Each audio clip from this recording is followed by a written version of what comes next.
சிறப்பான எழுச்சி உரை. நீங்கள்லாம் ஆவலோடு எதிர்பார்த்துட்டு இருக்கிறது எதுக்குன்னு எனக்கு தெரியும். அருமை சகோதரர் கொள்கை பரப்பு இணை செயலாளர், எப்போதுமே தலைமை கழகத்துக்கு வந்து அவருடைய சிரிப்பு ஒரு அழகான சிரிப்பு. இன்னைக்கு தான் நான் கேட்டேன், எல்லாரும் உறவு தான். தளபதி சொல்வார், நீ எந்த ஊரு நான் எந்த ஊரு, முகவரி தேவையில்லைன்னு. நேற்று ரமேஷ் சொன்னார் எனக்கு பூர்வீகம் தஞ்சாவூர்னு. இன்றைக்கு அண்ணன் ஜெரால்டு சொல்றாரு பூர்வீகம் தஞ்சாவூர்னு. இப்படி தஞ்சாவூரோடு தொடர்புடையவர்கள் தான். நம்ம தளபதிக்கும் தஞ்சாவூருக்கும் தொடர்பு உண்டு. அப்படிப்பட்ட இந்த சூழலில் எழுச்சி உரையாற்ற கொள்கை பரப்பு இணை செயலாளர் ஆற்றல் மிகு சகோதரர் லயோலா மணி இங்கே உரை நிகழ்த்துவார்.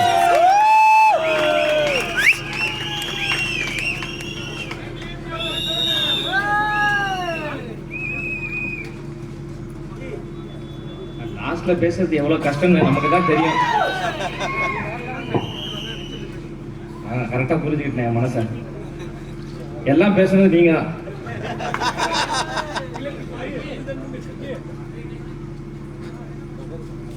பாதையை தேடாதே, பாதையை உருவாக்கு என்று தனக்கான ஒரு தனி பாதையை அமைத்து தமிழக வெற்றி கழகம் என்கின்ற வரலாற்று சிறப்பு மிக்க கட்சியை உருவாக்கி இன்னும் 3 மாதத்தில் தமிழ்நாட்டின் முதலமைச்சராக சென்ட் ஜார்ஜ் கோட்டையில் அமர இருக்கின்ற தலைவர் தளபதி அவர்களை வணங்கி, உழைப்பால் உயர்ந்த மனிதர், 24 மணி நேரமும் கழகத்திற்காக உழைத்துக் கொண்டிருக்கின்ற பொதுச் செயலாளர் ஐயா ஆனந்த் அவர்களை வணங்கி, மிக சிறப்பான ஆற்றல் வாய்ந்த மாவட்ட செயலாளர், அவர் சிரித்தாலும் அழகாத்தான் இருக்கும். அந்த சிரிப்பில் உண்மை இருக்கும், உழைப்பு இருக்கும். நம்பிக்கை இல்லாமல் இருப்பவர்களுக்கு நம்பிக்கை கொடுக்கக்கூடிய வகையில் அவருடைய சிரிப்பும் அவருடைய செயல்பாடும் இருக்கும். தலைவர் அவருடைய உள்ளத்திலும் பொதுச் செயலாளர் அவருடைய உள்ளத்திலும் இடம் பிடித்த நம் கழகத்தில் அசைக்க முடியாத தளபதியின் போர்படை தளபதிகளில் முதன்மையான ஒரு தளபதி, மாவட்ட செயலாளர் போற்றுதலுக்குரிய அண்ணன் விஜய் சரவணன் அவர்களுக்கும், தேசிய செய்தி தொடர்பாளர், உங்க கட்சியில் அறிவார்ந்தவர்கள் இருக்கிறார்களா என்றெல்லாம் நமக்கு திமுக சவால் விடுகிறார்கள். அண்ணன் ஃபெலிக்ஸ் ஜெரால்ட் அவர்களோடு ஒரு 10 நிமிடம் பேசி உங்களால் வெற்றி பெற முடியாது. அந்த அளவுக்கு ஒரு அறிவாற்றல் மிகுந்த ஒரு நபர். அண்ணன் அவர்களுக்கும் மேடையில் அமர்ந்திருக்கின்ற பெரியவர்களுக்கும் இந்த நிகழ்வை மிக சிறப்பாக நடத்தி கொண்டிருக்கின்ற, காலையிலிருந்து எங்களை வந்து அன்போடு அரவணைத்து, சாப்பிட்டீங்களா, தூங்கிட்டீங்களா, போய் தஞ்சை பெரிய கோயிலுக்கு எங்க போகணுமா, பக்கத்துல மாரியம்மன் கோயிலுக்கு போகணுமா என்று ஒரு தாயுள்ளத்தோடு எங்களை அரவணைத்த, இந்த நிகழ்வை சிறப்பாக ஒருங்கிணைத்து நடத்தி கொண்டிருக்கின்ற அருமை சகோதரர் சாய் ஆனந்த் அவர்களுக்கும், இங்கு திரளாக கூடியிருக்கின்ற உங்கள் அனைவருக்கும், தாய்மார்களுக்கும் என்னுடைய முதற்கண் வணக்கத்தை தெரிவித்துக் கொள்கின்றேன்.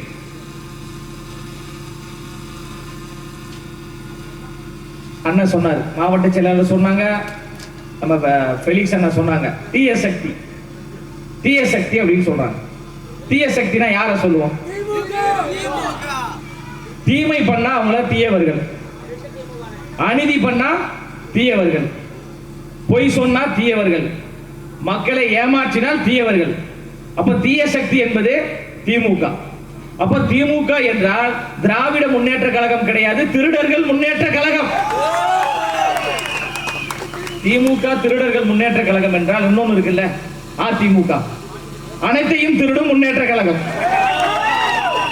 அப்ப தமிழ்நாட்டு அரசியல் களம் என்பது தூய சக்தி தாவேகாவிற்கும் தீய சக்தியாக இருக்கக்கூடிய திமுகவுக்கும் இடையே தான் போட்டிய. தமிழ்நாட்டில் இருமுனை போட்டி தான், தாவேகாவா திமுகவா என்கின்ற போட்டி தான். உங்களிடம் கொள்கை இருக்கிறதா, கோட்பாடுகள் இருக்கிறதா கேட்கிறாங்க. 6 அறிவு இருந்தா கேட்க மாட்டாங்க, 5 அறிவு இருக்கனால தான் அவங்க கேட்கிறாங்க. விக்கிரவாண்டி முதல் வீசாலை மாநாட்டிலே தலைவர் அவர்கள் மிக தெளிவா சொல்றார், அரசியல் எதிரி திமுக, கொள்கை எதிரி பிஜேபி என்று. பிஜேபியினுடைய கொள்கை என்ன?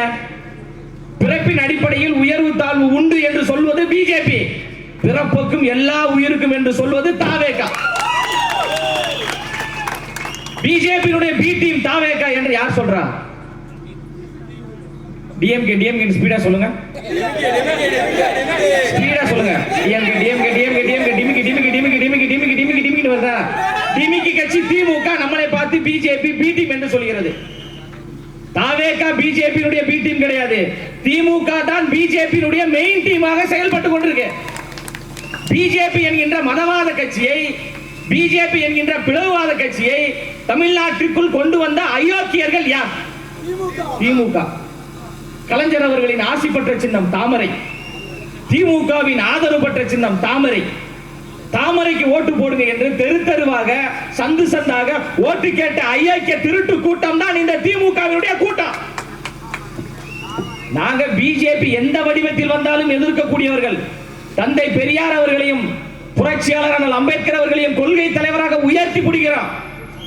அண்ணல் அம்பேத்கர் அவர்கள் சாதி தலைவர் கிடையாது, உலகம் முழுவதும் சாதித்த தலைவர் என்று ஓங்கி உறக்கம் சொல்லுகிறோம் நாங்க.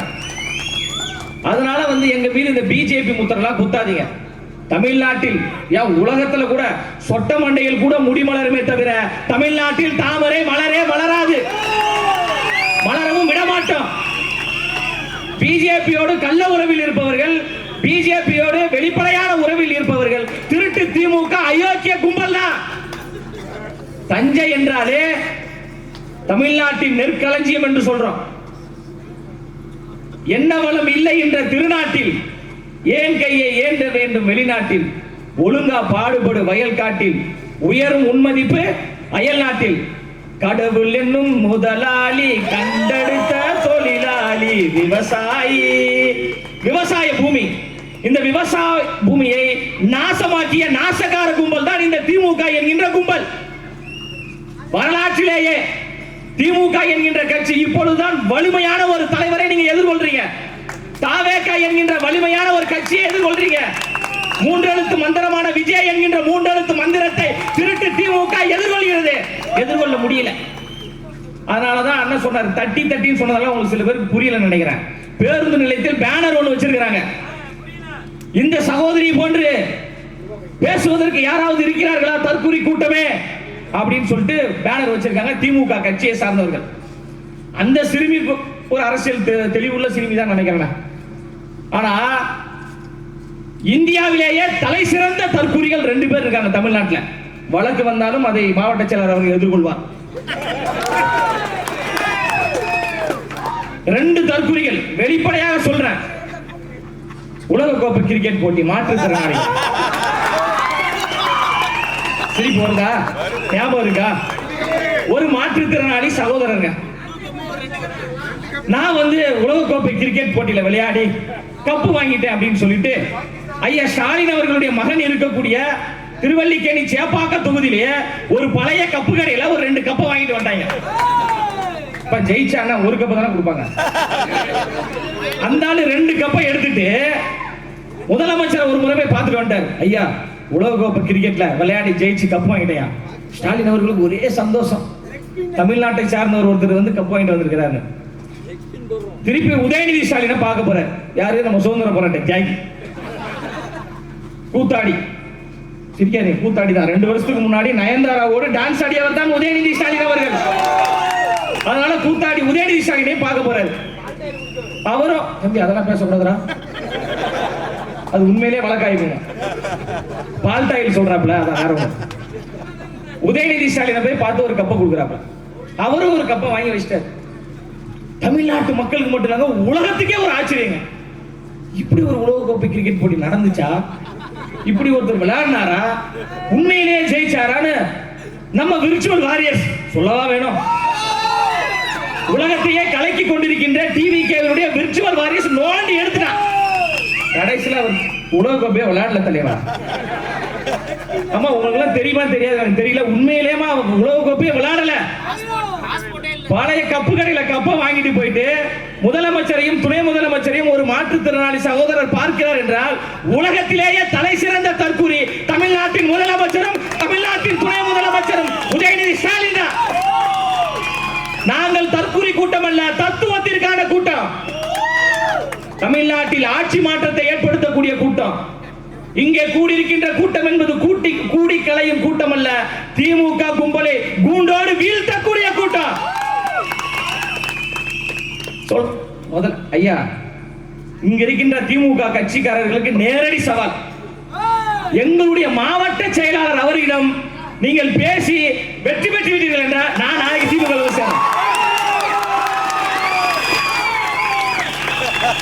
அவர் ஏதோ சிரிச்சுக்கிட்டு வெள்ளையும் ஜலையமா இருக்கிறதுனால அவரை சாதாரணமாலாம் எடை போடாதீங்க. அவர் தமிழ்நாட்டினுடைய அரசியலை கரைச்சு குடிச்சு கையில் வைத்திருக்கிறார். உங்களுடைய எம்எல்ஏ நீலமேகலாம் வந்தார்னா டவுசர் கிழிஞ்சிரும் அவர் பேசுற பேச்சுல. மக்களுக்காக உழைத்தால் அவர் நீலமேகம், மக்களுடைய வரி பணத்தை கொள்ளையடித்ததால் அவர் நீலமேகலாம் கிடையாது, கரும் மேகம். என்ன மேகம்? கரும் மேகம். அப்ப 2 பொறுப்பு அமைச்சர்கள் போட்டிருக்காங்களா? இதை சொன்னாலும் உங்களுக்கு சிரிப்பு வரும். சுத்தி சுத்தி ஒரே சதியா இருக்கு.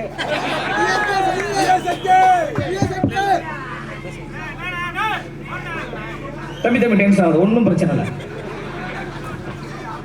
நடிப்பு அரக்கன், ஆஸ்கார் நாயகன், மாண்புமிகு அமைச்சர் அன்பில் மகேஷ் பொய்யாமொழி அவர்கள் அவர் சொல்றார், படிச்சு படிச்சு சொன்னப்பா, கண்டிஷனை ஃபாலோ பண்ணுங்க, கண்டிஷனை ஃபாலோ பண்ணுங்க. திருவள்ளூர் மாவட்டத்தில் அரசு பள்ளிக்கூடத்தில் 14 வயது மதிக்கத்தக்க ஒரு மாணவன் மதிய உணவு சாப்பிடுறான், ஒரு செவுத்துல சாஞ்சிக்கிட்டு. அந்த சிவர் இடிந்து விழுந்து அந்த மாணவன் இறந்து போறான். ஆஸ்கார் நாயகனே, நடிப்பு நாயகனே, போலி திராவிடவாதிய கரூருக்கு போன மாதிரி ஏன் அந்த மாணவருடைய வீட்டுக்கு நீங்க போல? தமிழ்நாடு முழுவதும் இருக்கின்ற அரசு பள்ளிக்கூடங்களுடைய கட்டிடங்கள் விரிசல் ஏற்பட்டிருக்கு. மின்சாரம் இடிந்து விழுந்து மாணவருடைய தலைகளில் விழுகிறது. கழிவறைகள் இல்ல, பல பள்ளிக்கூடங்கள் ஆசிரியர்கள் இல்ல, சத்துணவு உணவில் புழுக்கள் இருக்கிறது, துர்நாற்றம் வீசுகிறது. நடிப்பு அரக்கன, ஆஸ்கார் நாயகன, ஏன் உங்களுடைய கால்கள் அந்த அரசு பள்ளி மாணவர்களுக்காக செல்லவில்லை? ஷெட்யூல்டு கொடுக்கல, பிளைட் டிக்கெட் போடல, கரூருக்கு போன மாதிரி விரைவா போங்கன்னு. இன்னொரு அமைச்சர் இருக்கிறார், சொல்ற மாதிரி வரும் டைலாக். இல்ல இல்ல இல்ல, இது வேற ஒரு அமைச்சர்ப்பா, இருப்பா சொல்றேன் கேளுப்பா. தன்னிடம் இருக்கக்கூடிய சொத்தை நாட்டு மக்களுக்காக கொடுத்தவர் ஜவஹர்லால் நேரு. நாட்டு மக்களிடம் இருக்கக்கூடிய சொத்தை தனக்காக கொள்ளையடித்த திருச்சி கேஎன் நேரு. அவர் மீது வழக்கு இருக்கிறது. அரசு வேலைக்கு 20 லட்சம் 30 லட்சம் என்று கொள்ளையடித்திருக்கிறார். அரசு பணியிடங்களை பணியிட மாற்றம் செய்ய வேண்டும் என்றுமா 30 லட்சம் ரூபாய் தாருங்கள், அரசு வேலை வேண்டுமா 40 லட்சம் ரூபாய் தாருங்கள் என்று கொள்ளையடித்தவர் தான் திருச்சி கேஎன் நேரு அவர்கள். அவர் ஒரு பொறுப்பு அமைச்சராக இருக்கிறார். திருப்பதி உண்டியல், ஒட்டுமொத்தமாக திமுகவை நாம் ஒரு திருப்பதி உண்டியலை உருவாக்கி 3 மாதத்தில் உள்ளே போட்டு புதைப்போம். இது போன்ற ஆகவழி கூட்டம் அந்த கூட்டம். அவர்களை பார்த்தா நம்ம சொல்றோம், எங்க மாவட்ட செயலாளர் நீங்க பேசுறீங்க, எங்களாலே பேச முடியாது. என்னென்னமோ சொல்றாரு, 1925 37 என்னென்ன அப்படின்ற. ஆமா தம்பி அப்படின்ற. அந்த அளவுக்கு ஒரு அறிவார்ந்த மாவட்ட செயலாளர் அண்ணன் சரவணன் அவர்கள். நீங்க அவரோடு போட்டிடுங்க, அவரோடு பேசுங்க. தமிழ்நாடுனா என்ன, தமிழ்நாட்டிற்காக தமிழ்நாடு என்று ஏன் பெயர் வந்தது, மொழிப்போர் போராட்டம் என்றால் என்ன, இந்தி திணிப்பு போராட்டம் என்றால் என்ன, இந்த நாட்டுக்காக போராடியவர்கள் யார், இடஒதுக்கீடுனா என்ன, சாதிவாரி கணக்கெடுப்புனா என்ன, ஆணவ படுகொலையை தடுப்பதற்கான தனிச்சட்டம் என்றால் என்ன, திமுக எப்படி உருவானது, அதிமுக எப்படி உருவானது, தமிழ்நாட்டிற்கான அரசியல் வரலாறை கரைத்து குடித்த ஒரு மாவட்ட செயலாளர் தான் எங்களுடைய மாவட்ட செயலாளர். கொள்கை ரீதியாக கோட்பாடு ரீதியாக மிக தெளிவாக இருக்கிறோம். பிறப்புக்கும் எல்லா உயிருக்கும் என்பது எங்களுடைய கொள்கை. எல்லோருக்கும் எல்லாம் கிடைக்க வேண்டும், மதசார்பற்ற சமூக நீதியை உருவாக்க வேண்டும் என்றுதான் தலைவர் தளபதி அவர்கள் தமிழக வெற்றி கழகம் என்கின்ற ஒரு கட்சியை உருவாக்கி இருக்கிறார். இது புதிதாக உருவான கட்சி கிடையாது. சினிமாவில் இருந்து அப்படியே அரசியலில் குதித்து தமிழக வெற்றி கழகம் என்கின்ற ஒரு கட்சியை அவர் உருவாக்கவில்லை. இந்த மண்ணுக்காக மக்களுக்காக 30 ஆண்டுகளுக்கு மேலாக உழைத்த தன் பின்னாடி திரண்ட ரசிகர்களை ரசிகர்களாக வைத்துக் கொள்ளாமல் தோழர்களாக மாற்றினார். நட்பணி மன்றத்தை உருவாக்கி லட்சக்கணக்கான நட்பணி மன்றங்களை செய்ய வைத்தார். அந்த நட்பணி மன்றம் தான் மக்கள் இயக்கமாக உருவானது. அந்த மக்கள் இயக்கம் தான் இன்று தமிழக வெற்றி கழகமாக வரலாற்று சிறப்புமிக்க ஒரு கட்சியாக மாறி இருக்கு. திருட்டு கூட்டம் நம்மளை பார்த்து பயப்படுகிறது என்றால் உண்மையான மக்கள் கூட்டம் நம் பக்கம் இருக்கு. அந்த அளவுக்கான மாற்றத்தை ஏற்படுத்தக்கூடிய மக்கள் சக்தி கொண்ட ஒரு கட்சி தான் தமிழக வெற்றி கழகம். இந்த நிகழ்ச்சி நடத்துவதற்கு அவ்வளவு நெருக்கடி. பேனர் வைக்காதீங்க, போஸ்டர் வைக்காதீங்க, கொடி ஏத்தாதீங்க. பேனர் வச்சா பேனரை கிழிச்சிருங்க, போஸ்டர் வச்சா போஸ்டர் கிழிச்சிருங்க. தமிழ்நாட்டில் இருக்கின்ற 8 கோடி மக்களுடைய இதயத்தில் இருக்கின்ற எங்கள் அண்ணன் விஜய் அவர்களை உங்களை என்ன செய்ய முடியும்? என்ன இதயத்தை அப்படி கிழிச்சு பாத்தீங்களா? தமிழ்நாட்டில் 3 எழுத்து மந்திரம் மிகப்பெரிய தாக்கத்தை ஏற்படுத்தியிருக்கு. அண்ணா என்ற 3 எழுத்து தமிழ்நாட்டில் மிகப்பெரிய புரட்சியை ஏற்படுத்தியது. எம்ஜிஆர் என்கின்ற 3 எழுத்து தமிழ்நாட்டில் மிகப்பெரிய எழுச்சியை ஏற்படுத்தியது. அதன் பிறகு விஜய் என்கின்ற 3 எழுத்து தமிழ்நாட்டில் புரட்சியையும் எழுச்சியை ஏற்படுத்தும். 3 எழுத்து மந்திரம் தான். அதனால்தான் விசில் என்கின்ற 3 எழுத்து மந்திரம் நமக்கு கிடைச்சிருக்கு. இதனால் கிடைக்கக்கூடிய வெற்றி என்பது 3 எழுத்து தான். திமுகவுக்கு கிடைக்கக்கூடிய தோல்வி என்பது 3 எழுத்து தான். அதனால இயற்கையை நமக்கு கொடுத்திருக்கு. விசிலடித்தான் கும்பல், விசிலடித்தான் குஞ்சுகள். ஆம், நாங்கள் விசிலடித்தான் குஞ்சுகள் தான். திமுக என்பது தீய சக்தி என்று சந்து பொந்தெல்லாம் விசிலடித்து திமுகவினுடைய முகத்திரையை நாங்கள் கிழிப்போம். மக்களுடைய பணத்தை கொள்ளையடித்த கொள்ளையார கூட்டம் திமுக என்று சந்து பொந்தெல்லாம் விசிலடித்து திமுகவினுடைய முகத்திரையை நாங்கள் கிழிப்போம். மக்களுடைய கிட்னியை கொள்ளையடித்த கொள்ளையார கூட்டம் திமுக என்று முகத்திரையை கிழிப்போம். ஆத்து மணலை அள்ளி வித்தவர்கள் திமுக கட்சியை சார்ந்தவர்கள் என்று சந்து பொந்தெல்லாம் சொல்லி நாங்கள் திமுகவினுடைய முகத்திரையை விசிலடித்து கிழிப்போம். இன்னும் 3 மாதத்திற்கு எங்களை போன்று விசிலடித்தான் கூட்டத்தை இந்த உலகம் பார்க்காது. நாங்கள் விசிலடித்தான் கூட்டம் தான். திமுகவை வீழ்த்துவதற்கு விசில் அடித்துக் கொண்டே இருப்போம். அப்புறம் இன்னொன்னு சொல்றாங்க, சரியான சின்னம் தான் கொடுத்திருக்காங்க. விசில் அடிக்கின்ற போது தாவேகா வருகிறதா இல்ல மாநகராட்சி ஊழியர்கள் குப்பை எடுக்க வராங்களான்னு தெரியல அப்படின்னு சொல்லியிருந்தாங்க. சரி, நாங்கள் விசில் அடிக்கின்ற பொழுது நாங்க வரோமா இல்ல குப்பால்றவங்க வராங்களான்னு உங்களுக்கு தெரியலன்னு திமுக விமர்சிக்கிறீங்க. விசில் அடித்து வருவோம், தெரு தெருவாக வருவோம், குப்பை வண்டியோடு வருவோம்.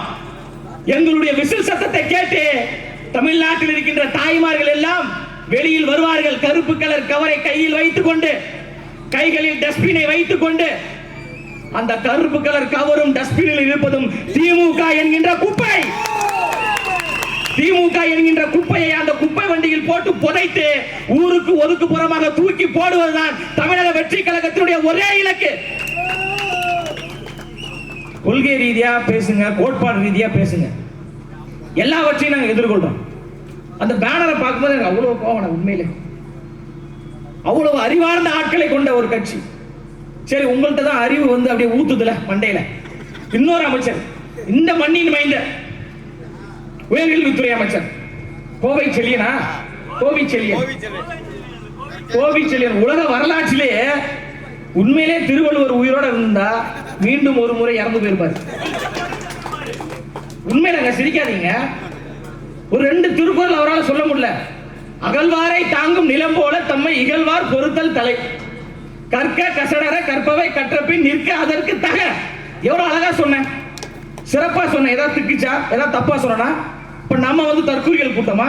அவர் சொல்றாரு, உயர்கல்வித்துறை அமைச்சர், மண்ணின் மைந்தர், அகழ்வாரை தாங்கும் அகழ்வாரை ஆழ்வாரை ஆழ்வாரே என்றார். கற்க கசடர கற்பவை கற்றபின் நிற்க அதற்கு தக சொல்ல வரல. கற்க கசடர கசடர குரலை போட்டு கசக்கிட்டாங்க அவரு. அவங்க நம்மளை பார்த்து பேசுறாங்க.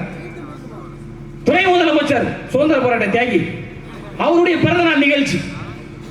இப்ப அந்த பாட்டுக்கு போறேன். பாட்டு நிறைய கேட்டிருப்பீங்க.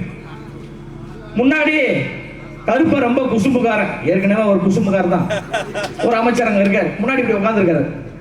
மேடையில மகளிர்கள் டான்ஸ் ஆடிட்டு இருக்காங்க. நீ பாட்டு போட்டல, என்ன பாட்டை போட்டிருக்கணும்?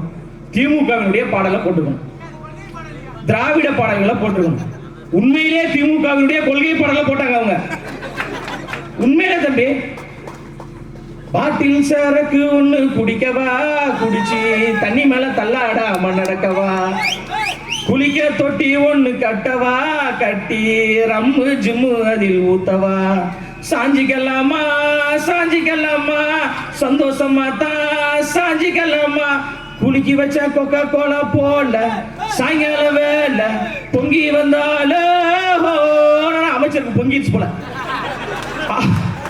அவர் உடனே அம்மா அங்க நின்று ஆடாதம்மா, தெரியல முன்னாடி வந்து ஆடுமா. இது எந்த கொள்கையில வருது, எந்த கோட்பாட்டில் வருது, எந்த சித்தாந்தத்தில் வருது? ஆளும் திமுக கட்சியை சார்ந்த நபர்களால் சொல்ல முடியுமா? கனிமொழி அக்கா பேசிட்டு இருக்காங்க, மரியாதைக்குரிய அக்கா கனிமொழி அவர்கள் ஒரு பெரிய மாநாட்டில் மிக சிறப்பா பேசிட்டு இருக்காங்க. எங்க நடப்போம்? நம்மளாம் ரோட்ல தான் நடப்போம். நல்லா உச்சக்கட்ட போதையில ஒரு கருப்பு கலர் பட்டாப்பட்டி டவுசரை போட்டு ஒருத்தர் மேல நடக்கிறாங்க, அந்த கம்பத்து மேல இப்படி மேல. அந்த அம்மா சொல்லுது, எப்பா எங்கப்பா போற, கீழே இறங்குப்பா கீழே இறங்குப்பான்னு கனிமொழி சொல்றாங்க. இந்த பட்டாப்பட்டி கருப்பு கலர் டவுசர் போட்டு ஒருத்தர் மேல ஏறாரு, அவரிடம் என்ன சித்தாந்தம் இருக்கிறது, என்ன கோட்பாடு இருக்கிறது சொல்ல முடியுமா? இந்த விருதுநகர் மாநாடு, ஐயோ பால தார புடிச்சிட்டு தொங்குறான் ஒருத்தன், தொங்குனவன் மேல இன்னொருத்தன் தொங்குறான். சரி இது ஒரு பக்கம். அந்த பக்கம் பார்த்தா கரும்ப களவாடிட்டு ஓடுறான் ஒருத்தன். திமுக கொடி போட்ட ஒரு வண்டி இப்படி போகுது. வண்டியில யார் இருப்பா? ஆள் இருக்கும். வண்டி ஃபுல்லா சேர், சேரை திருடிட்டு போறான். எங்க உண்மை, நான் பொய்யெல்லாம் சொல்லவே மாட்டேன். வழக்கு பதிவு செய்தாலும் மாவட்ட செயலாளர் எதிர்கொள்வார், அது எனக்கு எந்த பிரச்சனையும் கிடையாது. உண்மையிலேயே அந்த சேரை வாடகைக்கு விட்டவர் மன உளைச்சல் இருக்கிறார். பல்லாயிரக்கணக்கான சேரை காணவில்லை. இன்னொரு கூட்டத்துல உச்சகட்ட போதையில தூக்கி தோல்ல போட்டு ஒருத்தர் தள்ளாடிட்டு போறான். பேண்ட் அவுந்து டவுசரோட போய் கக்கூஸ்ல விழுறாங்க. இதுதான் உங்களுடைய கொள்கை, இதுவா உங்களுடைய கோட்பாடு? மிக தெளிவாக விமர்சனத்தை முன்வைங்க. தலைவர் அவர்கள் இந்த மண்ணுக்காக மக்களுக்காக உழைக்க வேண்டும் என்று வராரு. திரைத்துறையில் நம்பர் 1 இடம். தயாரிப்பாளர்கள் கியூல நிற்கிறாங்க, இயக்குநர்கள் கியூல நிற்கிறாங்க அவரை வைத்து படம் எடுப்பதற்கு. இன்னும் 20 ஆண்டுகளுக்கு அவர்தான் தமிழ்நாட்டின் சூப்பர் ஸ்டார். நான் இவ்வளவு உயரத்திற்கு வருவதற்கு காரணம் தமிழ்நாட்டு மக்கள். அந்த மக்களுக்காக என் கேரியரின் உச்சத்தை தூக்கி எறிந்து விட்டு வருகிறேன் என்று தியாக உணர்வோடு வரக்கூடிய ஒரே தலைவர் அண்ணன் விஜய் அவர்கள் தான். இந்த கூட்டத்தில் வரும்போது கூட உங்களுடைய பயங்கரமான தம்பி போல வந்தாப்புல, அண்ணா அந்த ஜனநாயகம் எப்ப ரிலீஸ் ஆகும்? ஏதோ நம்ம ப்ரொடியூசர் மாதிரியும் நம்ம ஏதோ சென்சார் போர்டில் உட்காந்துக்கிற மாதிரியும். அந்த தம்பிக்கு நான் என்ன சொல்றேன்னா, 3 மாதத்திற்கு உள்ளாக ஜனநாயக படம் வெளிவந்தால் தளபதி விஜய் நடித்த படம் என்று வரும். 3 மாதத்திற்கு பிறகு படம் வந்தால், 3 மாதத்திற்கு பிறகு அந்த படம் வந்தால் தமிழ்நாட்டின் முதலமைச்சர் விஜய் நடித்த படம் ஜனநாயகன் என்று வரும். தமிழ்நாட்டில் மிகப்பெரிய ஒரு அரசியல் மாற்றம் உருவாக போகிறது. ஒட்டுமொத்த தாய்மார்களும் அண்ணன் விஜய் அவர்களின் பின்னாடி அணிதிரண்டு வருவதற்கு தயாராகிவிட்டார்கள். அதை பொறுத்துக் கொள்ள முடியாமல் தான் திமுக நம்மளை நசுக்குகிறது, முடக்குகிறது, எந்த செயல்பாடை செய்ய விடாமல் தடுத்துக் கொண்டிருக்கிறார்கள். நீங்கள் எவ்வளவு தடைகளை கொண்டு வந்தாலும் அந்த தடைகளை உடைத்தெறிந்து வெற்றி கோட்டையை கட்டக்கூடியவர்கள் தான் தளபதியினுடைய போர்படை தளபதிகள் என்பதை உணர்ந்து கொள்ளுங்க. உங்களுடைய மிரட்டலுக்கும் உருட்டலுக்கும் பயப்படக்கூடிய ஆட்கள் நாங்கள் கிடையாது. நாங்கள் மக்களுடைய வரி பணத்தை கொள்ளையடிக்கல. நாங்கள் கோடி கோடியாக ஊழல் செய்யவில்லை. கோடி கோடியாக கொள்ளையடித்த கொள்ளைக்கார கூட்டத்திடமிருந்து தமிழ்நாட்டை மீட்க வேண்டும் என்பதற்காகத்தான் தளபதி அவர்கள் வராரு. அதை மக்கள் எல்லோரும் உணர்ந்து கொள்ள வேண்டும். லட்சக்கணக்கான இளைஞர் கூட்டம் தளபதி அவர்களின் பின்னாடி திரண்டு வந்திருக்கிறது என்றால் அவர் வெறும் சினிமாக்காரர் என்பதற்காக வரவில்லை. இந்த தமிழ்நாட்டில் சித்தாந்த அரசியலை முன்வைத்ததால் தான் அவர் பின்னாடி எல்லாரும் வந்திருக்கிறோம். அண்ணன் நம்ம ஃபெலிக்ஸ் அண்ணா அவர் பின்னாடி வராரு அப்படின்னா தளபதி அவர்கள் சினிமாக்காரர் அப்படின்றதுக்காக வந்தாங்களா? கிடையாது. இந்த திருட்டு திமுகவை வீழ்த்த வேண்டும், அதற்கு கொள்கைவாதியான அண்ணன் விஜய் அவர்கள் தலைமையேற்க வேண்டும் என்கின்ற சித்தாந்த புரிதலோடு தான் மூத்த பத்திரிகையாளர் அவர் வரார்.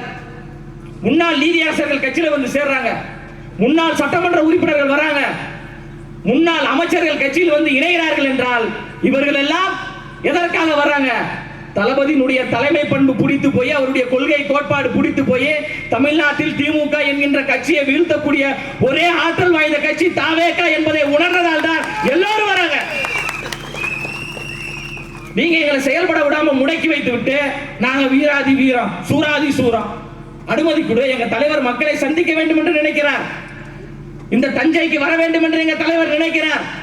மக்களை பார்க்க வேண்டும் என்று நினைக்கிறார். தெம்பு இருந்தா, திராணி இருந்தா, துணிச்சல் இருந்தா, தைரியம் இருந்தா எங்க தலைவர் அவர்கள் மக்களை சந்திப்பதற்கு அனுமதி கொடுங்க. களத்துக்கு வர வைத்து எதிர்ப்பதுதான் தைரியம்.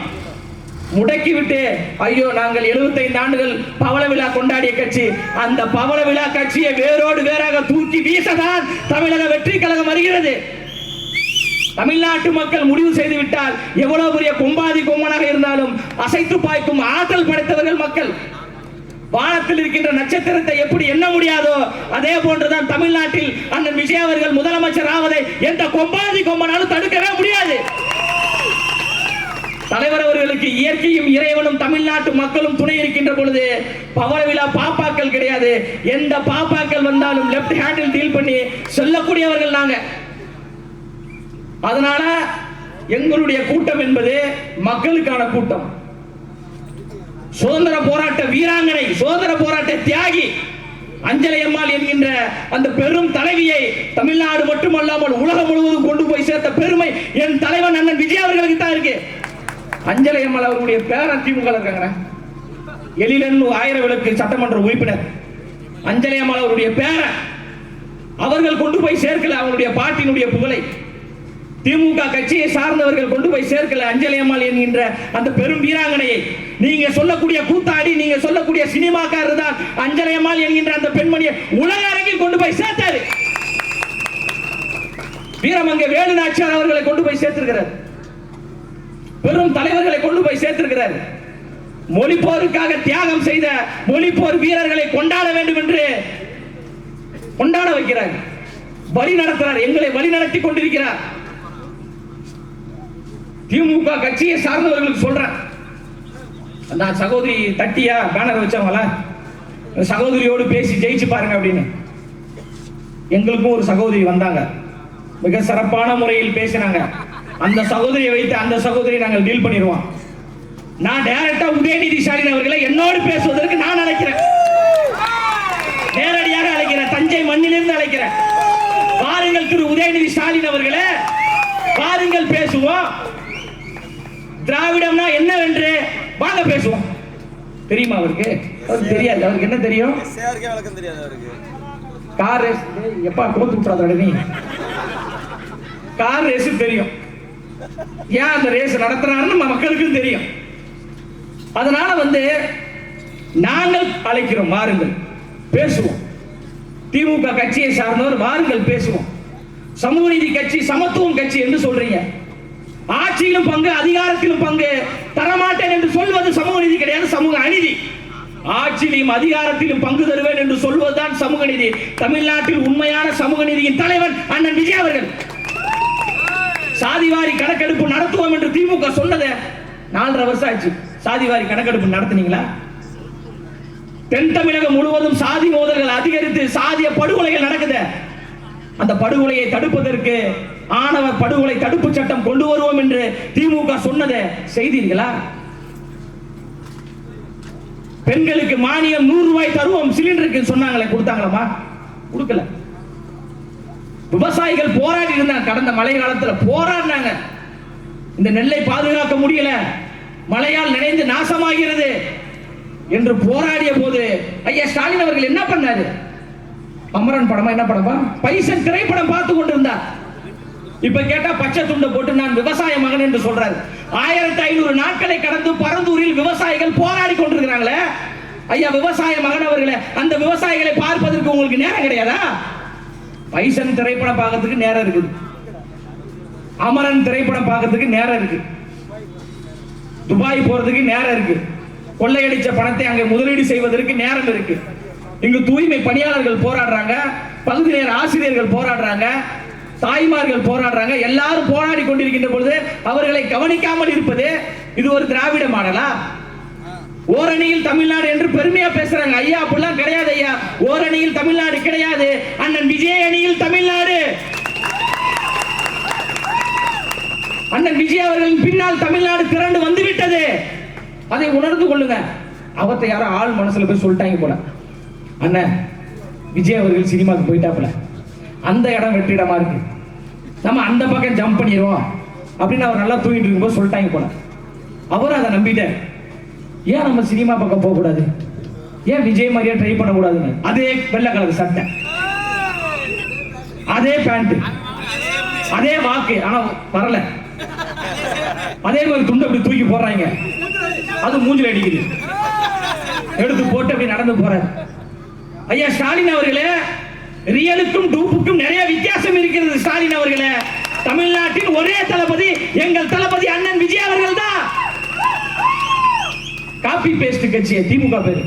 நம்ம என்னெல்லாம் பண்றோமோ அதே ஸ்டாலின் பண்ணுவார். நம்ம தளபதி சொன்னார், 234 தொகுதிகளிலும் இந்த விஜய் தான் வேட்பாளர் என்று நீங்கள் உழைக்க வேண்டும் என்று மதுரை மாநாட்டில் பேசுறாரு முந்தன ஐயா ஸ்டாலின். தோழர்களே, 234 தொகுதிகளிலும் இந்த ஸ்டாலின் தான் வேட்பாளர். ஏன் காப்பி பேஸ்ட்? ஆக வழக்கு கன்ஃபார்ம் மாவட்டத்து மேல. இந்த ஆனந்த் சாய் ஆனந்த் மேல தான் வரும்னு நினைக்கிறேன். உங்க மீது தான் வழக்கு வரும். வழக்கு வந்தீர்கள் என்றால் நீங்கள் பெரிய ஆள் ஆயிட்டீங்கன்னு அர்த்தம். எல்லா வகையிலும் நம்மளை முடக்குவதற்கு இந்த தமிழ்நாட்டு தாய்மார்களே அவர்கள் பலவீனமா நினைச்சாங்க. 1000 ரூபாய் கொடுத்தா ஓட்டு போட்டுருவாங்க, 3000 ரூபாய் கொடுத்தா ஓட்டு போட்டுருவாங்க. ஐயா ஸ்டாலின் அவர்களே, சமூக வலைதளத்துக்கு வாங்க, இன்ஸ்டாகிராமுக்கு வாங்க, எக்ஸலுக்கு வாங்க. பொங்கலுக்கு 1000 ரூபாய் கொடுக்குறாரு ஐயா ஸ்டாலின், 3000 ரூபாய். பேசுவோம் தம்பி, வெயிட். நம்ம பெண்கள் என்ன பண்றாங்க, அந்த காசை எடுத்து அப்படியே வீடியோ எடுத்து, ஐயா ஸ்டாலின் அவர்களே உங்களுடைய பணத்துக்கு மிக்க நன்றி, ஆனால் எங்க ஓட்டு விஜய்க்கு தான். பொய்யெல்லாம் சொல்லல, வீடியோ இருக்கு. இப்ப ஐயா கோடை மாதத்தையும் சேர்த்து 5000 ரூபாய் கொடுக்கிறாரு. ஐயா ஸ்டாலின் அவர்கள் 4 வருஷமா கோமால இருந்தாரா? இந்த வழக்கு என் மீது வந்தாலும் பரவாயில்ல. ஏன் போன வருஷம் கோடைக்காலம் வரலையா? அதுக்கு முந்தின வருஷம் கோடைக்காலம் வரலையா? வரவில்லை என்றால் முதலமைச்சர் அவர்கள் கோமாவில் இருந்தார் என்றுதான் அர்த்தம். இப்ப 5000 ரூபாய் கொடுக்குறீங்க, அவரு மன உளைச்சல்ல கொடுக்குறாரு, கொடுத்துட்டாரு. உடனே நம்ம ஆளுங்க எல்லாருமே, ஐயா ஸ்டாலின் அவர்களே ரொம்ப நன்றி, 5000 ரூபாய் கொடுத்துட்டீங்க, அடுத்த கோடை காலத்துக்கு சேர்த்து மொத்தமா 10000 ரூபாய் கொடுத்துட்டீங்கன்னா ரொம்ப சந்தோஷமா இருக்கும். ஆனா ஓட்டு விசிலுக்கு தாவே காசு. ஐயா பெரிய மன உளைச்சல் இருக்கிறாரு. இதுக்கப்புறம் எந்த திட்டமும் கொண்டு வரக்கூடாதுன்ற மனநிலைக்கு அவர் வந்துட்டார். லேப்டாப் கொடுக்குறாப்ல மாணவர்களுக்கு. அது வந்து முதல் ஆண்டு மாணவர்களுக்கு கொடுக்கல, படிச்சு முடிச்சுட்டு போற மாணவர், ஏன்னா அவங்க தான் வாக்காளர்கள். லேப்டாப் கொடுத்துட்டு ஒரே சந்தோஷம் ஐயா ஸ்டாலின் அவர்களுக்கு. 10 லட்சம் பேருக்கு லேப்டாப் கொடுத்துட்டோம், 10 லட்சம் ஓட்டு நமக்கு வந்துருச்சா அப்படின்னு அப்பனும் பிள்ளையும் பேசிட்டு இருக்காங்க. விர்ச்சுவல் வாரிஸ் பாருங்க எவ்வளவு டேஞ்சரஸ் காய் திமுகக்குன்னு. லேப்டாப் அப்படி ஓபன் பண்றான், ஓபன் பண்ணி அந்த பேக்ல இருந்து ஓபன் பண்ணி பார்த்த உடனே மன உளைச்சல் ஆயிட்டான். இந்த பக்கம் ஐயா கலைஞர் அவர்கள், இந்த பக்கம் ஐயா ஸ்டாலின் செம்ம காண்டா ஆயிட்டான். இவங்க மூஞ்சி வச்சிருக்காங்க, பேசிட்டு இருக்காங்க. ஒருத்தன் சொல்றான், டேய் அதை ஈஸியா அழிச்சிடலாம், வெயிட் பண்ணு அப்படின்னு சொல்லிட்டு ஏதோ ஊத்தி இப்படி அழிக்கிறாங்க. கலைஞர் ஐயா இப்படி போயிட்டாரு, ஸ்டாலின் ஐயா அப்படி போயிட்டாரு. எம்டி ஆயிடுச்சு. எம்டி அப்படியே விட்டுருக்கணுமா கூடாதா? உடனே அது வீடியோ எடுத்து தளபதியினுடைய போட்டோ ஓட்டிட்டான். விஜய் அந்த போட்டோ ஓட்டி அதை வீடியோ எடுத்து ட்விட்டர்ல போட்டு ஸ்டாலினுக்கும் உதயநிதி ஸ்டாலினுக்கும் டேக் பண்ணி விட்டான். அதை அப்படியே விட்டுருந்தா கூட பரவாயில்ல. லேப்டாப் வீட்டில் போயிட்டு இப்படி ஓபன் பண்ணியிருப்பான் போல. ஓபன் பண்ணி இப்படி ஆன் பண்றா, 3 பேர் மூஞ்சி. ஒன்னு ஐயா கலைஞர் மூஞ்சி, இன்னொன்னு முதலமைச்சர் ஸ்டாலின் அவர்கள் மூஞ்சி, நடுவுல நம்ம சுதந்திர போராட்டம் தியாகி உதயநிதி மூஞ்சி. செம்ம காண்டு. போன் அடிக்கிறான், மச்சான் லேப்டாப் ஓபன் பண்ணாடா, 3 பேர் மூஞ்சி வெறுப்பா இருக்குடா. அதுக்கு ஒரு ஓஎஸ் வந்திருக்கு, சாப்ட்வேர் ஒன்று வந்திருக்கு, போட்டு ஈஸியா டெலிட் பண்ணிடலாம் போட்டு டெலிட் பண்ணிட்டான். டெலிட் பண்ணி சும்மா இருக்க நம்ம கூடாதா? தமிழக வெற்றி கழகத்தினுடைய லோகோ வச்சுட்டு அதை வீடியோ எடுத்து ட்விட்டர்ல டேக் பண்ணி விடுறான். யாரு பாத்து? பிஎஸ்ஐயா? அப்படியா? சரி சரி பாத்துலாம் விடுங்க. மாட கூட வித்துருவாங்க அவங்க. வீடியோ எடுத்து ஸ்டாலின் அவர்களுக்கும் உதயநிதி ஸ்டாலின் அவர்களுக்கும் டேக் பண்ணி விட்டாங்க. அதுலயே மன உளைச்சல். அப்படியே விட்டுருந்தா கூட பரவாயில்ல. ஒய்ஃபை ஆன் பண்ணி யூடியூப்ல போறான். போயிட்டு ஒரு ஆறுதலா, ஸ்டாலின் தான் வராரு, கஞ்சாவுக்கு சொன்னாரு, ஸ்டாலின் தான் வராரு, திமுக காரனை ரேப் பண்ண சொன்னாரு அப்படின்னு பாட்டு கேட்டு இருந்தாங்கன்னா ஐயா சந்தோஷமா இருந்திருப்பாரு. அது உள்ள போயிட்டு உங்க விஜய் உயிரன வரவா பாட்டை கேட்டு அதை வீடியோ எடுத்து திருப்பி ஸ்டாலின் அவர்களுக்கு உதயநிதிக்கு டேக் பண்ணாங்களா? அன்னைக்கு உறங்க ஆரம்பித்தவர்கள் தான் இன்று வரை உறங்கவே இல்லை. எல்லா வகைகளிலும் விர்ச்சுவல் வாரியர்ஸும் நம்ம தமிழக வெற்றி கழகத்தை சார்ந்தவர்களும் உள்ள பூந்து திமுகவினுடைய கனவை தவிடுபொடியாக்கி கொண்டிருக்கிறார்கள். ஐயா ஸ்டாலின் அவர்களுக்கு அது புரிய மாட்டேங்குது. விசில் ஊதக்கூடாது, சிவகங்கையில விசில் ஊதக்கூடாது, சேப்பாக்க ஸ்டேடியத்தில் விசில் ஊதக்கூடாது, மாநகராட்சி ஊழியர்கள் விசில் ஊதக்கூடாது. சரிங்க ஐயா, உங்ககிட்ட அதிகாரம் இருக்கு, அதனால விசில் ஊதக்கூடாது. அந்த விசில் சத்தம் கேட்டாவே டென்ஷன் ஆகுது அப்படின்னா விடிய காலையில 7 மணிக்கு நம்முடைய அண்ணியார் துர்கா ஸ்டாலின் அவர்கள் சுட சுட இட்லியை வைக்கின்ற பொழுது அதிலிருந்து விசில் சத்தம் வருமே, என்ன பண்ணுவீங்க? குடு ஓடி போய் கையை வச்சு இப்படி அமைக்கிப்பீங்களா? அப்படிலாம் பண்ணாதீங்க, வெடிச்சிருந்த விசிலை உங்களால் தவிர்க்கவே முடியாது, தடுக்கவே முடியாது. நீங்க அந்த விசிலை முடைக்கினாலும் இந்த கை விரல்களில் நாங்கள் விசில் அடிப்போம். நம்மளை விமர்சிக்கிறார்கள் மடக்கு ஊதிகள் என்று. ஆம், நாங்கள் மடக்கு ஊதிகள் தான். உங்கள் எல்லோரையும் மடக்கி ஊரத்தான் போகிறாங்க. அதனால அந்த சாட்டை ஓட்டை எல்லாம் வேணாம் தம்பி. நம்முடைய இலக்கு என்பது திமுக, ஆளும் திமுகவை நோக்கி போயிடும். அதனால அந்த சாமான், பழைய சாமான் அதெல்லாம் நம்ம பேச வேணாம். நேற்று மாநாடு நடத்திட்டு அந்த போட்டோ பிடிச்சி நாங்கள் தலை சிறந்த மாநாடு. அட பாவீங்களா, அது எங்களுடைய பைக் பார்க்கிங் கூட்டம். விக்கிரவாண்டி மாநாட்டில் கார் பார்க்கில் இருந்த கூட்டம் தான் அவங்களுடைய மாநாடு. ஆமாவா இல்லையா? மாநாட்டு கடலுக்கு பின்னாடி இருந்த கூட்டம் தான் அவங்களுடைய கூட்டம். அந்த மக்களை நான் கொச்சைப்படுத்தல, எங்களோடு தொடர்பு படுத்தி சினிமாக்காரர்களுக்கும் சித்தாந்தவாதிகளுக்கும் இடையே போர். சீமானே கூத்தாடிதான். ஆமாங்க, கூத்தாடிங்க, படம் நடிச்சிருக்காரு டைரக்டர். அப்ப எல்லாருமே இந்த கூத்தாடி சினிமாக்காரர் கூத்தாடியே அது தொழிலியா? ஒரு தொழிலை இழிவாக பேசுவதும் அபத்தம், சமூக அநீதிதான். அவர் எந்த இடத்துல நான் கூத்தாடி இல்லைன்னு சொன்னார்? தளபதி அவர்கள் சொன்னாரா நான் கூத்தாடி இல்லப்பா அப்படின்னு சொன்னாரா? அவர் சினிமாக்காரர் தான், அவர் கூத்தாடி தான். கூத்து என்பது ஒரு கலை, மக்களை மகிழ்விப்பது, மக்களுடைய உணர்வுகளை திரையரங்குகளில் வெளிப்படுத்துவது. அவர் ஒரு கலைஞர். கலைஞர் தான் மக்களுக்கு பிடிக்கும். உங்களை மாதிரி திரளுதிகளெல்லாம் மக்களுக்கு பிடிக்காது.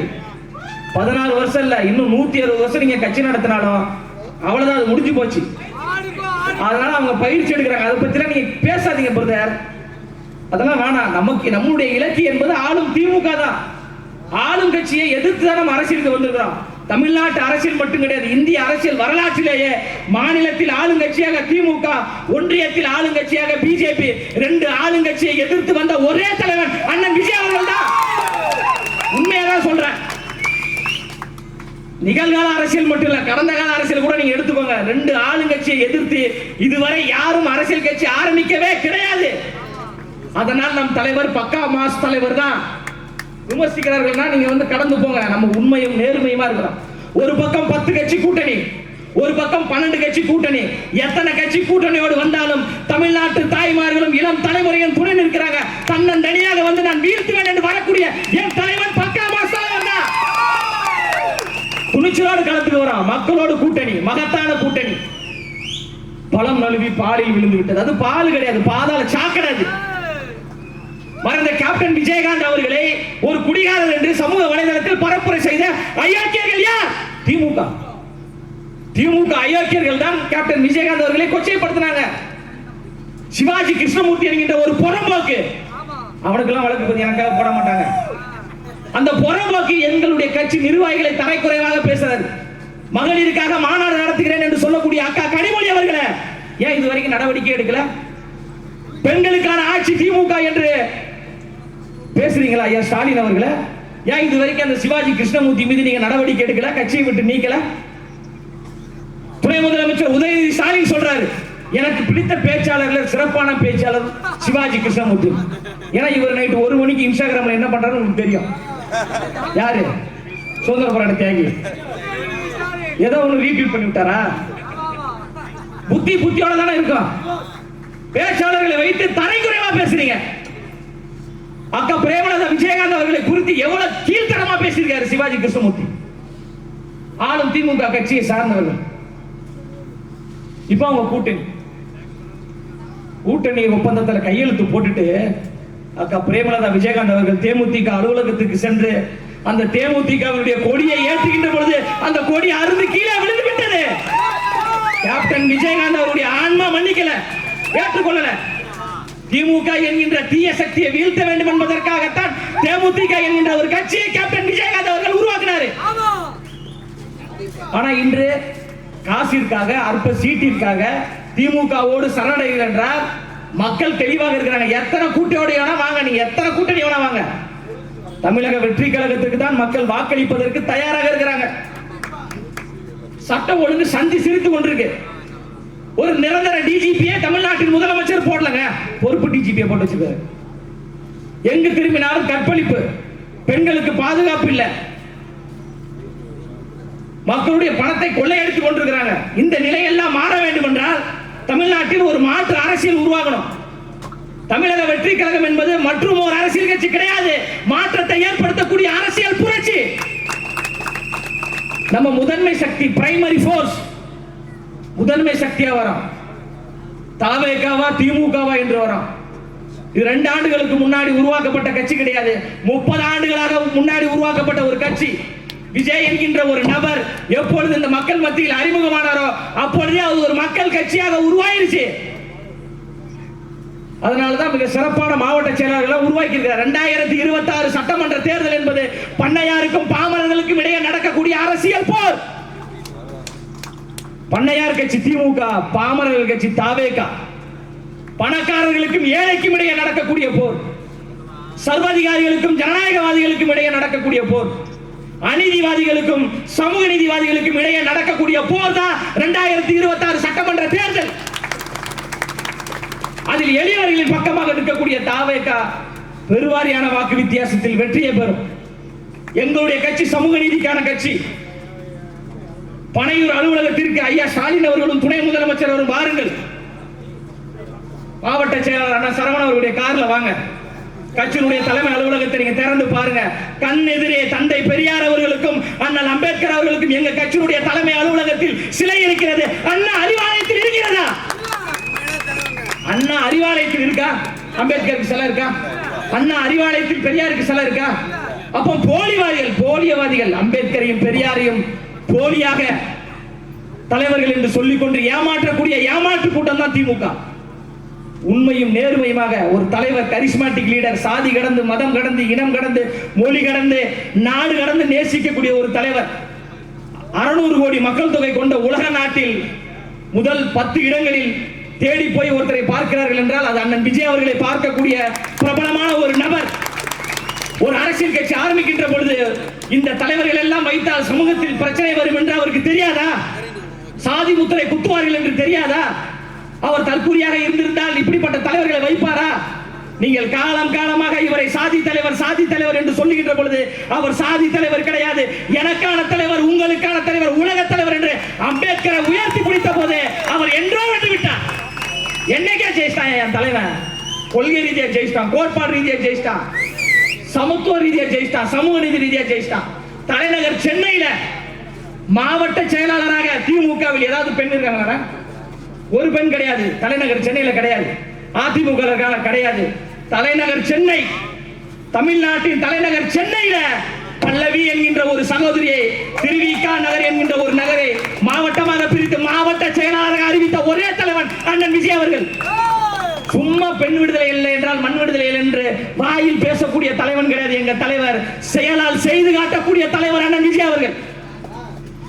75 ஆண்டுகள் பவள விழா கொண்டாடிய கட்சி நீங்க சொல்றீங்க. எங்க தலைவர் மாற்றுத்திறனாளிகள் என்கின்ற ஒரு அணியை அறிவித்த பிறகுதான் இந்த பவள விழா கொண்டாடிய கட்சியில் மாற்றுத்திறனாளி என்கின்ற ஒரு அணியே வந்தது. தமிழ்நாட்டில் இருக்கின்ற அரசியல் கட்சி தலைவர்களுக்கு வகுப்படுத்தக்கூடிய வாத்தியாராக அண்ணன் விஜய் அவர்கள் இருக்கிறாங்க. கடந்த தேர்தலில் ஆட்சியிலும் அதிகாரத்திலும் பங்கு யாராவது கேட்டாங்களா? அதுக்கு முன்னாடி தேர்தலில் யாராவது ஆட்சியிலும் அதிகாரத்திலும் பங்கு கேட்டார்களா? இன்று தமிழ்நாட்டில் இருக்கின்ற அனைத்து அரசியல் கட்சியும் ஆட்சியிலும் அதிகாரத்திலும் பங்கு வேண்டும் என்று கேட்கிறது என்றால் விக்கிரவாண்டி மாநாட்டில் என் தலைவன் பேசினார், ஆட்சியிலும் அதிகாரத்திலும் பங்கு என்று. தயா சமூக நீதி. எங்க தலைவனுக்கு சித்தாந்தம் என்றீங்களா? எங்க தலைவருக்கு கோட்பாடுகள் என்றீங்களா? பிஜேபி கொண்டு வந்த எல்லா திட்டத்தையும் எங்க தலைவர் எதிர்த்தார். ஒரே நாடா ஒரே தேர்தல் எதிர்ப்போம். குடியுரிமை திருத்த சட்டமா எதிர்ப்போம். வகுப்பு சட்ட திருத்தமா எதிர்ப்போம். பிஜேபி தமிழ்நாட்டுக்குள்ள வருதா எதிர்ப்போம். பிஜேபி எந்த வடிவத்தில் வந்தால் நாங்கள் எதிர்ப்போம் என்று எதிர்த்து நிற்கக்கூடிய ஒரு போர் வீரன் தான் அண்ணன் விஜய் அவர்கள். அவர் சமரசம் செஞ்சிருந்தார்னா எங்கேயோ போயிருந்திருக்கலாம். இன்று பல நெருக்கடிகளை தாண்டி அண்ணன் அவர்கள் அரசியல் செய்து கொண்டிருக்கிறார் என்றால் அவர் சமரசம் செய்வதற்காக வரவில்லை, சமர் புரிவதற்காக வந்திருக்கிறார், போர் புரிவதற்காக வந்திருக்கிறார். இதனால் எனக்கு எந்த இழப்புகள் ஏற்பட்டாலும் துணிந்து நிற்கிறார். ஜனநாயகம் படம் ஒரு பிரச்சனை, அவருக்கான பிரச்சனை இது. சொல்றாங்க நீங்கெல்லாம் நினைச்சிருந்தா ஒரு பெரிய போராட்டம் ஆர்ப்பாட்டம் பண்ணி ஸ்தம்பிக்க வைத்து அந்த படத்தை நீங்கள் வெளியில் கொண்டு வந்திருக்கலாம். தலைவன் என்பதற்கான உதாரணத்தை சொல்றேங்க. ஜனநாயக படம் பிரச்சனை, அவர் நினைத்திருந்தால் தமிழ்நாடு முழுவதும் மிகப்பெரிய ஒரு போராட்டத்தை முன்னெடுத்திருக்க முடியும். என் பிரச்சனைக்காக என் மக்களை நான் பயன்படுத்த மாட்டேன், என் பிரச்சனையை நான் எதிர்கொள்வேன் என்று சட்ட ரீதியாக எதிர்கொண்டிருக்கின்ற தலைவன். என் தலைவர் சொடக்கு போட்டானா தமிழ்நாட்டில் பேருந்தே இயங்காது, தமிழ்நாடே முடங்கும். தமிழ்நாடே முடக்கக்கூடிய ஆற்றல் வாய்ந்த போர்படை வீரர்களை தலைவர் வச்சிருக்கிறார். அவர் நினைத்தால் பெரும் புரட்சியை ஏற்படுத்த முடியும். அந்த படத்துக்காக வேணா, என்னுடைய படம், என் பிரச்சனை, நான் பார்த்துக் கொள்கிறேன். இன்னொன்று சொல்றாங்க, அவர் சுயநலத்துக்காக அரசியல் கட்சி ஆரம்பிச்சாரு, அவர் முதலமைச்சர் ஆகணும்னு ஆசைப்பட்டாரு. அண்ணன் விஜய் அவர்கள் மட்டும் ஜெயிச்சா முதலமைச்சர் ஆக முடியுமா? முடியாது. 117 பேர் ஜெயிக்கணும், சிங்கிள் மெஜாரிட்டி 118 பேர் ஜெயிக்கணும். அண்ணன் ஒருவரை கழித்து விட்டால் 117 பேர் யார்? 30 ஆண்டு காலமாக இந்த மண்ணுக்காக மக்களுக்காக உழைத்த அண்ணன் சரவணன் போன்ற பல பேர் ஜெயிச்சு சட்டமன்றத்துக்கு போறாங்க. போகக்கூடிய எல்லாரும் பாமரர்கள் தான். எப்படி புரட்சி தலைவர் எம்ஜிஆர் அவர்கள் ஏழை எளிய பாமர மக்களை சட்டமன்றத்தில் உட்கார வைத்து அழகு பார்த்தாரோ, அதன் பிறகு எம்ஜிஆர் வழியில் வருகின்ற எங்கள் தலைவன் அண்ணன் விஜய் அவர்கள் எளியவர்களை சட்டமன்றத்தில் அமர்ந்தாக்க முதியோர் இல்லமாக இருக்கின்ற சட்டமன்றத்தை இளையோர் இல்லமாக மாற்ற போறாரு. சுகருக்கு டாப்லெட் போடுறவன், முட்டி தேய்ச்சவன், நடக்க முடியாதவன், கண்ணு தெரியாதவன் சட்டமன்றத்தில் உட்கார்ந்துருக்காங்க. அவர்கள் எல்லாம் அப்புறப்படுத்தி விட்டு துடிப்பாக இருக்கக்கூடிய இளைஞர்களை சட்டமன்றத்தில் அலங்கரிக்க வேண்டும் என்று நினைக்க தலைவர். மாவட்ட செயலர் ஃபுல்லத்தை எடுத்துக்கோங்க. தமிழ்நாடு முழுவதும் 120 மாவட்ட செயலாளர்களை தலைவர் அவர்கள் நியமிச்சிருக்கிறார். எல்லோரும் யங்ஸ்டர்ஸ் தான், எல்லோரும் எளிய பின்னணியை சார்ந்தவர்கள் தான். அப்ப எங்களுடைய அரசியல் என்பது எளிய மக்களுக்கான அரசியல், விளிம்பு நிலை மக்களுக்கான அரசியல், சிறுபான்மை மக்களுக்காக துணை நிற்கக்கூடிய தலைவர், ஒடுக்கப்பட்ட மக்களுக்காக துணை நிற்கக்கூடிய ஒரு தலைவர். எந்த இடத்திலும் அவர் சமரசம் செய்து கொள்ளவில்லை. எந்த இடத்திலும் பிஜேபியை பார்த்து பயப்பட வேண்டிய அவசியம் கிடையாது. எந்த இடத்திலும் மோடியை பார்த்து பயப்பட வேண்டிய அவசியம் கிடையாது. மோடி இல்ல, அவங்க டாடி வந்தாலும் எதிர்கொள்ளக்கூடிய ஆற்றல் வாய்ந்தவர்கள் நாங்க. அதனால நம்ம எல்லாவற்றிற்கும் தயாராக இருப்போம். மக்கள் நம் பக்கம் இருக்கிறாங்க, நாம் மக்களின் பக்கம் இருக்கிறோம். எவ்வளவு தடைகள் வந்தாலும் அந்த தடையை உடைத்தெறிந்து செஞ்சு ஜார்ஜ் கோட்டையில் அண்ணன் விஜய் அவர்களை முதலமைச்சராக நாம் அமர்த்துவோம். இந்த தஞ்சை தொகுதியில் தலைவர் தளபதி அவர்களும் கழக பொதுச் செயலாளர் அவர்களும் யாரை கை நீட்டி வேட்பாளர் என்று அறிவிக்கிறார்களோ அந்த வேட்பாளரை பல்லாயிரக்கணக்கான வாக்கு வித்தியாசத்தில் வெற்றி பெற வைக்க வேண்டிய சூழலை நீங்க உருவாக்கணும். அப்பதான் இந்த கருமேகம் போன்ற, நீல மேகமா ஏதோ ஒரு மேகம், இந்த மேகம் போன்ற ஆட்கள் எல்லாம் அப்புறப்படுத்தப்படுவார்கள். இவங்க நினைச்சிட்டு இருக்காங்க நம்மளை வீழ்த்துவதற்கு யாருமே கிடையாது, கண்ணு கட்டிய தூரம் வரை யாருமே கிடையாது அப்படி என்று. உங்களை வீழ்த்துவதற்கு கடை கோடி எளிய பிள்ளைகளாகிய நாங்கள் இருக்கிறோம். சந்து சந்தாக தெருத்தராக மேடை போட்டு கத்தி கொண்டிருக்கிறோம் என்றால் அடுத்த தலைமுறை நல்லா இருக்க வேண்டும் என்பதற்காகத்தான் நாங்கள் பேசிக் கொண்டிருக்கிறோம். 6வது மேடை 6 நாள்ல ஏன் பேசுறோம்? அண்ணனுக்காக, மக்களுக்காக, நல்ல ஒரு ஆட்சி வர வேண்டும் என்பதற்காக பேசிக் கொண்டிருக்கிறோம். எங்களுடைய உயிரே போனாலும் பரவாயில்லை, தமிழ்நாட்டில் திமுக என்ற திருட்டு கூட்டத்தை அப்புறப்படுத்துவதா எங்களுடைய இலக்கு. 75 ஆண்டுகள் என்னத்தை கிழிச்சிங்க? எல்லாம் கடன் வாங்கி தான் செய்றீங்க.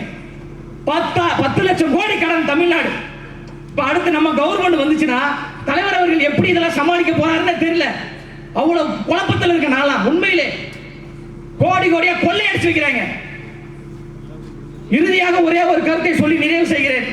ஆளும் திமுகவை பார்த்து, எங்களை பார்த்து தற்கூரிகள் கூட்டம் என்று சொல்றீங்க. நீங்க அறிவார்ந்த கூட்டம். மூளை காது வழியாகவும் மூக்கு வழியாகவும் மண்டை வழியாகவும் உங்களுக்கு அப்படியே வடியுது. சந்தோஷம். பிடிஆர் பழனிவேல் தியாகராஜன் என்கின்ற பினான்ஸ் மினிஸ்டரை 1 ஆண்டுகளில் அவசரமாக அவரை அமைச்சர் பதவியில் இருந்து வேறு அமைச்சர் பதவிக்கு ஏன் மாற்றினீர்கள்? உண்மையான திமுக காரன் தான் பதில் சொல்றான். சொல்றா பாப்பா. 30,000 கோடியை உதயநிதி ஸ்டாலின் அவர்களும் சபரீசனும் கொள்ளையடித்தார்கள் என்பதை ஒரு ஆடியோவில் பேசியதால் அந்த நேர்மையான மனிதனை நீங்கள் அமைச்சரவையிலிருந்து மாத்துறீங்க. நீங்க எங்களை பார்த்து தற்குறி கூட்டம், சினிமாக்காரர்கள், விசிலடித்தான் கும்பல்னு சொல்றீங்க. என்ன வேண்டுமானாலும் சொல்லுங்க. உங்களை வீழ்த்தக்கூடியவர்கள் நாங்கள் தான் என்று கூறி பேச வாய்ப்பளித்த அனைத்து நல்ல உள்ளங்களுக்கும் நன்றி கூறி நிறைவு செய்கிறேன். நன்றி, வணக்கம்.